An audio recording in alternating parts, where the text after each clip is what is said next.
computer, and looks like we're working here. So, welcome back to Mental Health Wednesdays. We're so happy to be back in session in school again.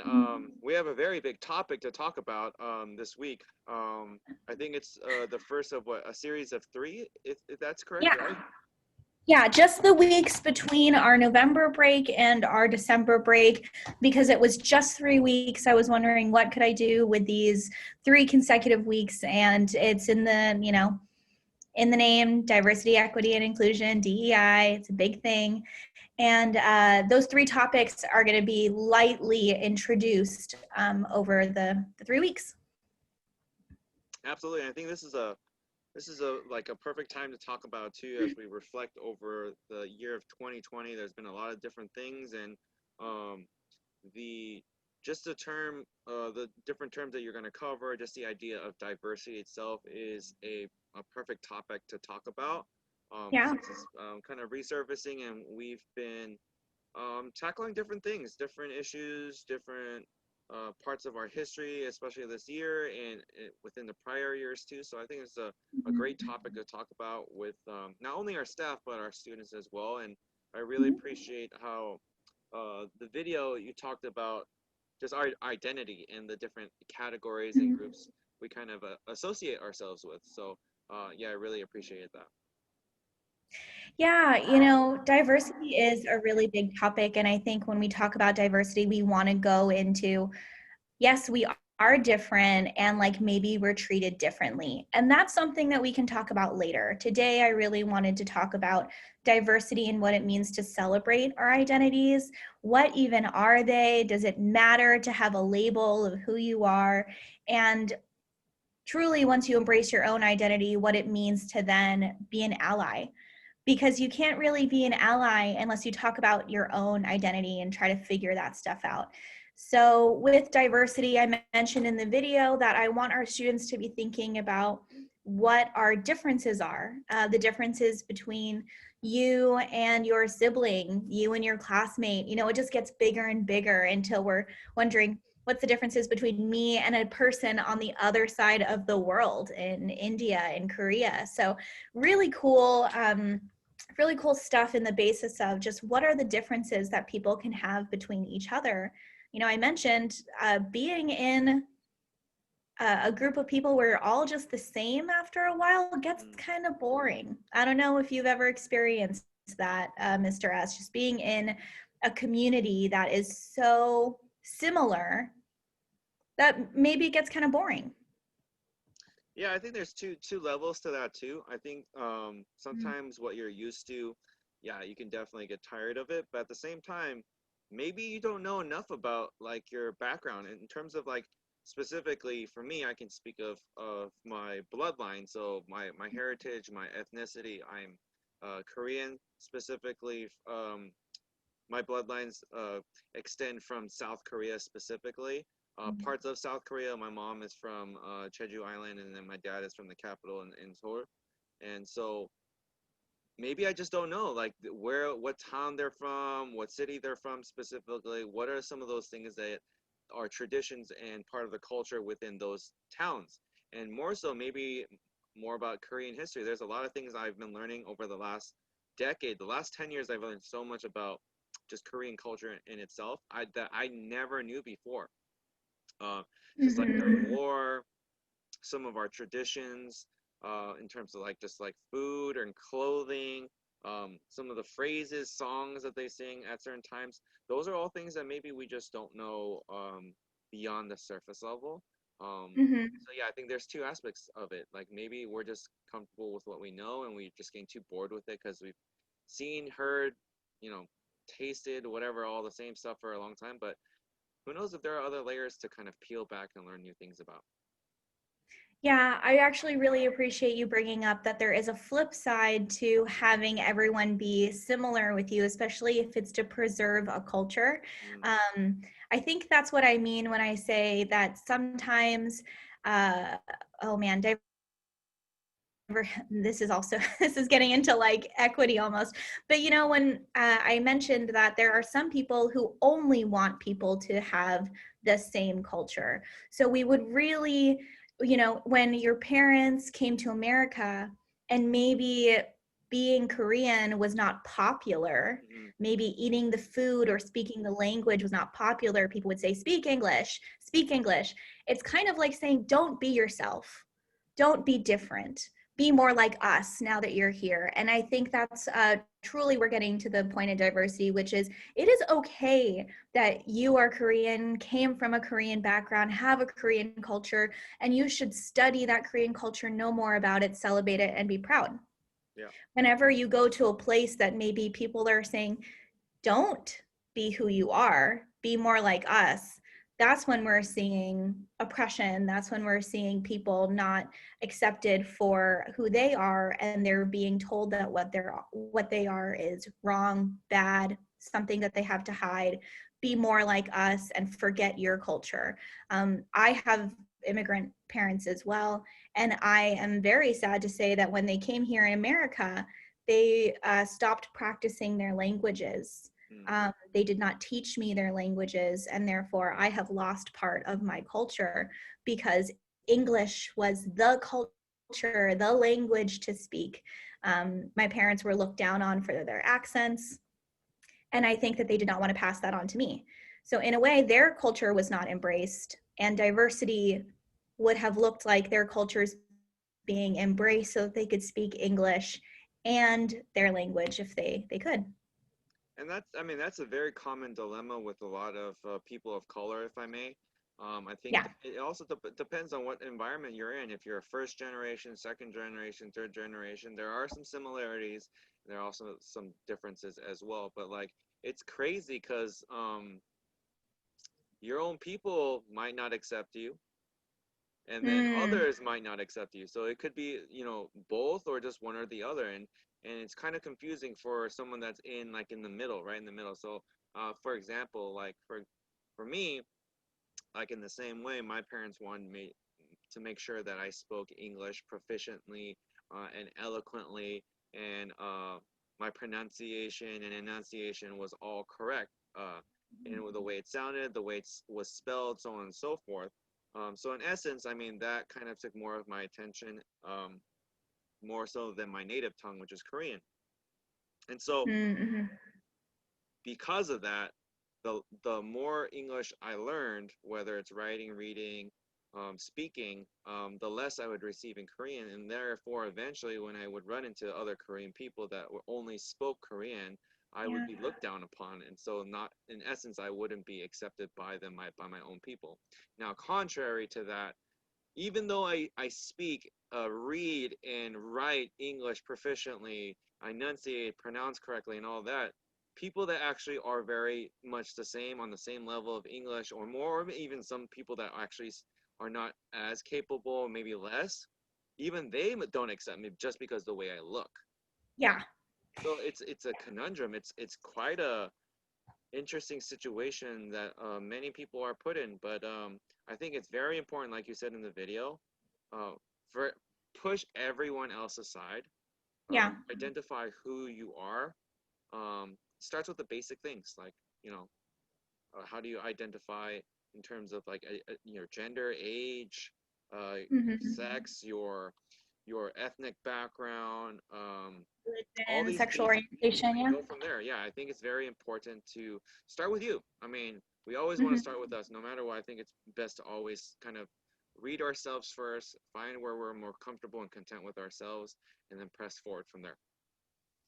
I hear this all the time, Mr. S. I hear people say, oh, you know what? You're not Mexican enough because you don't speak Spanish. Well, you're not American enough because you're brown. Mm. It's really a place to get caught when people are trying to tell you that you're not this, you're not that. And it's, you know, I have a strong voice to say, who are you to tell me what I am? I can choose what I am. I can believe what I am. I can say what I am. I am Filipino enough. I am Mexican enough. I might not know how to cook something in my culture, but I am that culture enough. And I can go out and deepen that culture, Mm.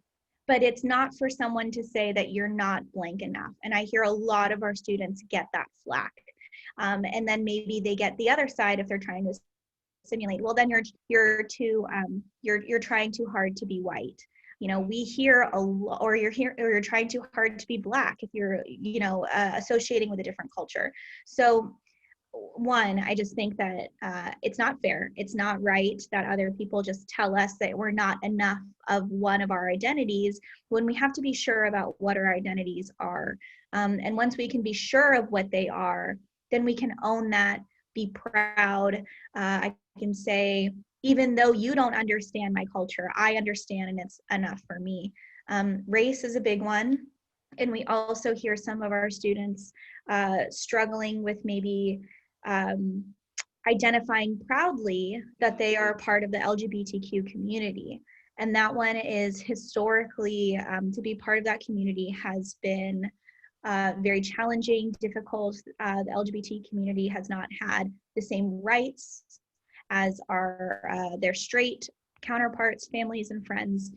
And so that's the group that I identified for being an ally to, but we could be an ally to any of the identities for any of their differences. Yeah, and I think, it's important for us. I mean, we live in a society and a culture right now where it's all about calling each other out. And I think society wants us to put us into competition with one another just based on some of our, tags as, this or that. So it's, Mm-hmm. you gotta stray away from that and have, we talk about being open-minded and having that growth mindset to just have open discussion and listen. Whether you agree or disagree, I mean, it's not wrong to disagree, but I think there's a fine line if you're disagreeing, and even if you're agreeing, like if you're putting someone else in a position where you're, pushing them down, not letting them have a voice, and you're not on a level playing field, Mm-hmm. then the dynamic has completely changed. And so that's where we are at, in my opinion at least. And so that needs to be, changed quite a bit, where we can just, talk with one another, try to understand one another in many different lights. So just again, it Mm-hmm. all starts with us first. We, before we can even start like talking about other people, we got to start with ourselves, know who we are, where we are grounded in, um, and so on and so forth. And again, be open from there, be open minded to hear others and their point of view. Absolutely. It's kind of like, when you do identify, for example, I identify as straight. And so if somebody came to me and they said, oh, I'm in the LGBTQ community, I identify as queer, and I look at them and I say, um, that's weird, or that's not okay.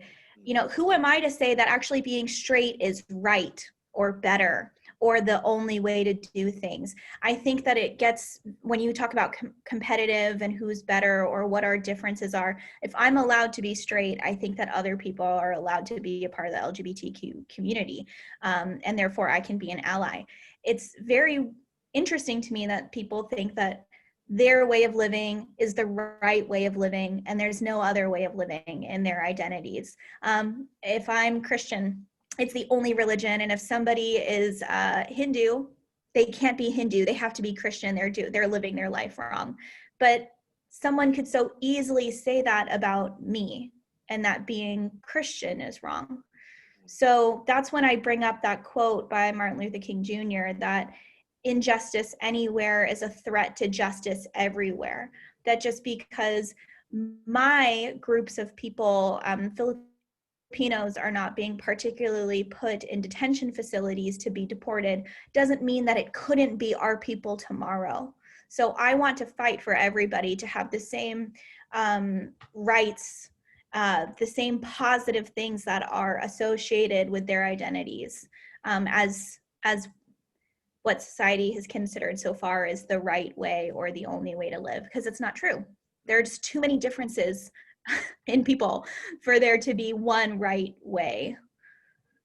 Yeah, I think there's also, things that which is very odd how some folks like just maybe skip it or pass it, but there are things that we cannot change, whether it's our Mm-hmm. own, people groups or not. Like some things, like Yeah. in my bloodline, I'm not going to be able to change the fact that I'm Korean. My genetic, the way, the Right. sequence my genes are, say profoundly and very obviously that I'm Korean. That's something I can't change. Whether don't speak the language or not, whether I eat the traditional foods or not, whether I don't have certain characteristics, Mhm. of the average Korean, that's in my bloodline. That's something that I cannot change. And Yeah. so that's something I have to accept myself, and then also, others that also see me, hear me, and whatnot, need to be accepting of. So I think those are things that we need to consider. Like, what are things that are finite in a way where there's nothing we can do. There's a limit to it. That's set in stone. And then there are others that are maybe a little bit more loose. But again, trying to understand why and who they are, who I am, all those things need to be asked instead of, like, I think you were talking about gut reactions are not helpful. We talked about in other discussions before. Just because Mhm. you have a initial reaction right then and there doesn't mean you just spit that out of your mouth right then and there. So I think a very helpful thing in terms of identity with diversity, especially to do, is take a step back, think Yeah. about it, really think before you speak. I mean, we talk about that all the time, but really just like soak it in, kind of internalize it, think about it, analyze it, and then be thoughtful with what you say. Yeah. When you say that there are identities that are concrete and that we cannot change about ourselves, to me, that says, don't, please don't make fun of me for something I can't change about Hmm. myself. Hmm. That is, if you're making fun of something that I cannot change about myself, then it is personal. If you're saying, oh, Larissa, like you're so funny because of the things that you eat in your Filipino culture, that makes me feel bad about myself, bad about my culture. Now, am I doing something wrong for being myself? Am I a bad person? It can go really quickly down in a spiral around what our identities are. And that could be for anything. It could be if somebody's been hearing that the message that it is wrong to be female. We're not as smart. We are not as celebrated. We can't have good jobs. We'll never be successful or CEOs. That chips away at people. Then that says, me as a woman, I don't even have a shot, so why am I going to try? So, those identities, what other people are placing on us, are really important to figure out so that we can say, I have no limits. I should not be treated differently based on one of my identities. And I can't change that about myself. Um, the things that are my identity, I can't change. And so, you can't say that someone else's way of living is invalid, because then you're kind of invalidating them as a human, Yep. and we don't want to do that. We want to celebrate people's differences, not alienate them. And I think you bring up a good point. Like, just because your identity may be this or that, um, the assumption is you're incapable of doing this or that as well. That is absurd. Yeah. Just because you're this or that Yeah. doesn't mean you can't do this or you're unable to do this. That's absurd. And I think one of those things we talked about in other discussions, for other topics, actually overlaps here. And I think one of the key ways to kind of find understanding is to find the similarities within those differences too.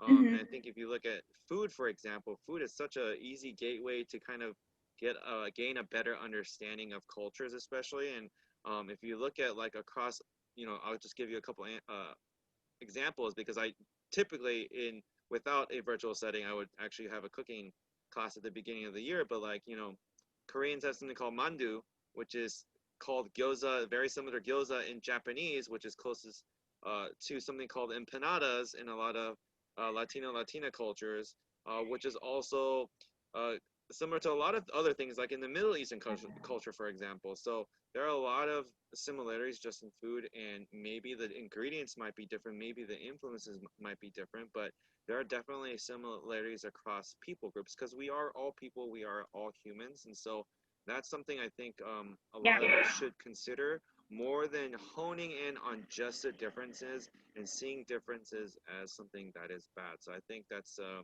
yeah, that's something really to consider. One of my favorite quotes is that there is no such thing as race. There is only one race, the human race. And I think that on a very basic, fundamental level, um, you wouldn't want to be treated poorly for who you are, why does it make it okay that other people are treated poorly based on who they are? Um, and that's what I want our students to get at. I want them to know that they are accepted at Alpha, that you could tell me any part of your identity and I will treat you, the way that you deserve to be treated, which is a human, which is not, to put down on people's differences, but to embrace them and accept them and talk about their struggles if they face any. And so we do go into being an ally, and I want our students to know that our teachers and our staff work hard on embracing their identities so that they can accept our students and all the differences that they may have. Yeah, and we want our students to know that it's just as important for staff members, for adults as well, to have these type of discussions. And I think Always. part of this, the beginning of being an ally is to kind of place yourself in someone else's shoes, what they might be able to hear, listen, you know, whatever it may be. And I think, my experience, the closest I've experienced that was really like eye-opening for me when I visited Atlanta. There's a museum out there, it's dedicated to MLK and a Uh-huh. lot of other important people in our human history in general. And there's a fake stand where you put headphones on and they play the audio of what it's like to be a black man back in the 60s, Mhm. going to a bar. And so they're just asking for water, and you're supposed to put your hands on top of the bar counter, and you can feel basically people banging on the table, your chair, people shouting, screaming behind you, in your ear, beside you. It's very realistic. So it's not exactly the same, but man, it was definitely an eye-opening experience. So I mean, as we close, yeah, just consider those things, like what it would be like to be in their shoes. And um, more than anything, again, if you guys have questions, this goes for parents and students. If you ever have any questions, or someone you want to talk to about this or anything else, please make sure to reach out to our school leaders, Miss Laura, our counselor. Um, and we are available through Facebook and Instagram if you want to send a direct message as well. Yeah, as the conversation continues, it might bring something up for people. They might notice and wonder, oh, have I been treated differently for my identity? And I think that that could be something that's important to start asking now. And I ask that every single day. If something happens to me, I wonder, is it because of one of my identities? And that might be the world that we live in. And I want people to know how to prepare for those emotionally, engage in those conversations, know when to protect yourself, because we're different. And as much as I want the world to be embracing of those differences, it starts with each other. It starts with us. So that's what we're going to learn how to do. So thank you, Mr. S, for our diversity talk. Hopefully next week, maybe we can even have some students join in. Yeah, absolutely. We look forward to seeing more students and staff in our chats. If you don't want to be on video, you're more than welcome to comment in the section on Facebook as well. Again, parents and students are more than welcome. We'll see you next week, though. See ya. Bye.